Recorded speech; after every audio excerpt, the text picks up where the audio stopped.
a spiritual successor to the Sony Xperia XZ, with a camera better than the XZS. This is the Sony Xperia XZ1. The XZ1 features Sony's well-known square design, but with improved materials. The body and sides are now cut from a single piece of metal, making the XZ1 feel more resistant against twisting and bending. It's also IP68 certified. We just wish the bezels were a little bit smaller. There's a headphone jack and a USB-C 3.1 port. Some versions also have a hybrid card slot that allows for 2 SIM cards or extra storage, but ours only has expandable storage. The 5.2-inch screen is a bright IPS LCD with good sunlight legibility, and it quickly responds to changes in lighting. It allows for HDR viewing for both Amazon Video and Netflix, although it's not 4K like the Xperia XZ Premium.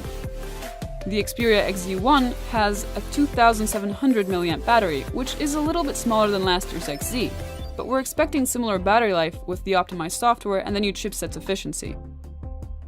The XZ1 has a stereo setup, and the 2 speakers should sound a little bit more balanced. It's also supposed to be 50% louder than the Xperia XZ. The XZ1 also boasts powerful specs, namely a Snapdragon 835 and 4GB of RAM, so we're expecting it to rock the benchmark tests.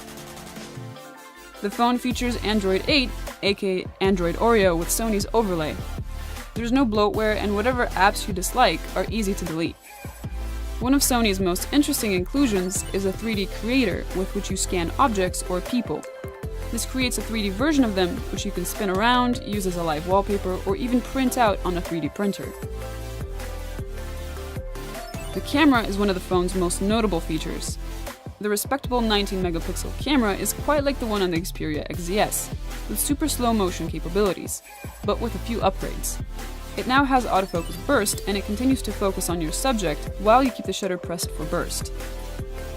The Xperia XZ1 has 4K video with EIS, and of course it has its extremely slow motion at 960 frames per second, at 720p. The selfie camera has a 22mm wide-angle lens and allows for 4K shots. The phone will be available at the end of September, but not all markets will get the full range of colors that we have here. So, the Xperia XZ1 is looking like a winner, but should you get it? Without in-depth testing, it's still a little too early to tell. Stay tuned for our full review. You can hit that subscribe button to be sure you won't miss it.